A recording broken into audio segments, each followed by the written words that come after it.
Kaieteur Radio, keeping you informed. Demerara and Essequibo 99.1 FM. Burbies 99.5 FM. Kaieteur Radio.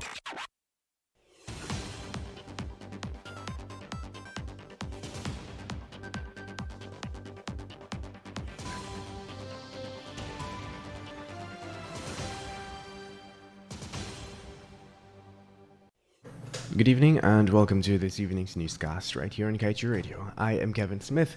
Let's get to the news in detail.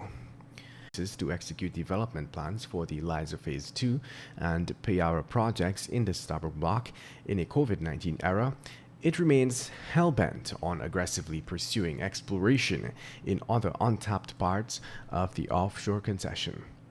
Providing some detail on this during the company's third quarter earnings call that was held yesterday was COO for the Hess Corporation, Greg Hill. He disclosed that ExxonMobil plans to drill the Hassa-1 well that is located 30 miles east of the Liza field.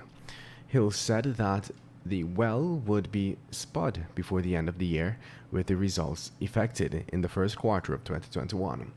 Hill, whose company holds a 30% stake in the Starbuck block, said that this well is expected to target the Campanian-aged reservoirs. Let's tell you now that former President and Minister of Petroleum Donald Ramotar handed the ultra-deepwater Kaieteur block to two companies, Ratio Energy Limited, now Kaieteur, and Ratio Guyana Limited, for free. Had the PPPC government waited and developed its capacity to subject the award to open public tender, as is a norm in the oil industry, it would have gotten millions of US dollars in the form of a signing bonus. Guyana failed to wait and study its offshore area, instead of handing the Kaieteur block to unqualified companies just days before the 2015 general and regional elections. Those companies went ahead 2 years after receiving the block and sold away 50% of the rights to ExxonMobil, and the oil major became the operator of the block. And moving on, the two initial owners of the Kaieteur block, Ratio Energy Limited, renamed Kaieteur Energy, and Ratio Guyana, were not qualified to develop the ultra-deepwater Kaieteur block. They flipped the block to ExxonMobil, a more capable company, in March of 2015 without doing any work. The two directors of Kaieteur are the Canadian Michael Kaywood and Guyanese Ryan Pereira. Neither of them had any experience in oil and gas prior to receiving the block.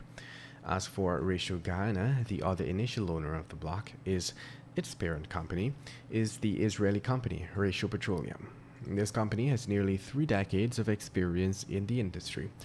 However, it does not have the capacity to conduct ultra-deepwater drilling, which is required for the Kaieteur acreage. Meanwhile, Hess CEO John Hess recently revealed that the estimated recoverable resource discovered in the Starbuck block has been revised upward to 9 billion oil equivalent barrels. The previous estimate was 8 billion barrels. The revelation was made during Hess's announcement of its performance for the third quarter of 2020, during which the company claimed a net loss of $243 million due to the downward turn of the industry from the impact of COVID-19. Yet the company is not at all worried about that.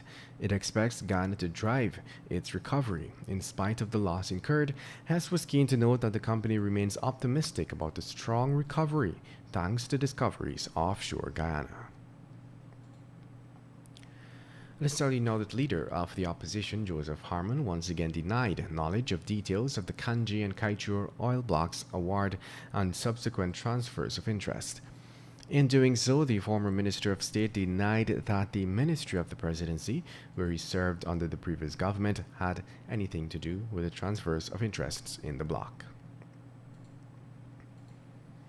And moving on, Guyana's State Lands Act clearly stipulates that whenever state lands are leased, the lease agreement must indicate that the lessee shall not part with lands or shall not assign the interest in the said agreement without consent of the state. However, that very clause was altered in a large number of missile lease agreements currently at the center of investigations concerning the large-scale giveaway of prime state lands located at Peters Hall, East Bank, Demerara. In other news, a 38-year-old man has been arrested after he was found with items stolen from the Quartz Ghana Inc., the New Amsterdam branch. Police in Region 6 disclosed that on Wednesday, October 28th, Ranks received a break-and-enter report that pointed to the Quartz branch located on Main and Ann Street, New Amsterdam. Ranks, who responded, observed that the main access glass door that was secured by a lock was shattered at the bottom. The Ranks made checks around the area and found that the suspect in close proximity of the scene. He was found with a number of items. He was arrested and escorted along with the articles to the Central Police Station, where he was placed in custody and the articles lodged.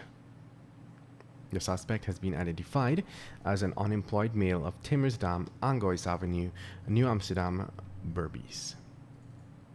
Meanwhile, a total of 47 motorcyclists will now have to appear in court after they were arrested yesterday in a traffic operation spearheaded by Region 3 Commander Errol Watts. The operation took place along the Demerara Harbour Bridge Access Road, West Coast, Demerara, and began at 6:30. Watts and his team, Ranks, dubbed their operation an enforcement exercise focusing on motorcyclists. The exercise, which lasted for more than 2 hours, saw 47 riders detained. Those riders are expected to appear at the Wales Magistrate Court on November 2nd, 2020, to face a total of 87 traffic charges. And that brings us to the end of this evening's newscast. I am Kevin Smith. Thank you for listening. Coming up next is the National Outlook with GHK Lal. Want value for your advertising dollar? Then place your ads on Kaieteur Radio's newscasts. Streamed live on 6 different mediums, reaching hundreds of thousands. Advertise today and watch your dollar grow. Call us on 225-8465 or 226-8210 today.